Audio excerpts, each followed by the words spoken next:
We'll start off by going through the information that was covered, and then we'll answer some quiz questions together. As you've gone through your first online module, you've gotten an idea of what coding is and what a professional medical coder does. Every time a patient receives health care, a record is created and maintained that includes observations, medical or surgical interventions, and treatment outcomes. This record includes information that the patient provides about their symptoms and medical history, the results of examinations and diagnostic tests, diagnoses, and treatment plans formulated by the providers. The medical record department and health information technicians organize and evaluate these records for completeness and accuracy. Coding is the process of translating the written or dictated medical record into a series of numeric or alphanumeric codes. We use CPT, ICD-10, and HCPCS codes to convey services and the reason they were performed. CPT codes are procedure codes. These are the codes that we use to describe what procedures or services were performed. ICD-10-CM codes are diagnosis codes. These codes explain why the service or procedure was performed.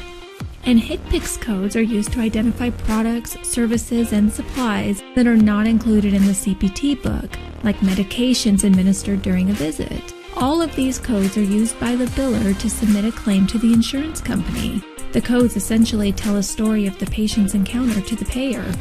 Physician-based coders review charts and assign CPT, HCPCS, and ICD-10 codes for insurance billing. This is tied directly to the physician's reimbursement, and it's very important that the correct codes are assigned as it will affect the physician's paycheck. Hospital-based coders, on the other hand, specialize in coding for hospitals. These coders assign codes for diagnoses and procedures performed at the hospital, relying on their knowledge of disease processes.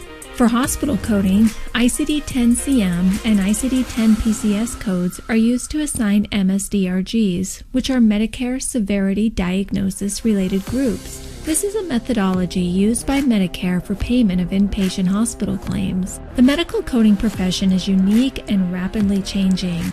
Continuing education is required throughout your career as a coder in order to stay up to date with industry trends and policy changes. For example, new and revised ICD-10-CM and PCS codes are released each year on October 1st, and new and revised CPT and HCPCS codes are released January 1st. ICD-10 also releases quarterly updates, and we've seen a lot of those in the past few years with the pandemic and the new codes for COVID and its related procedures and supplies.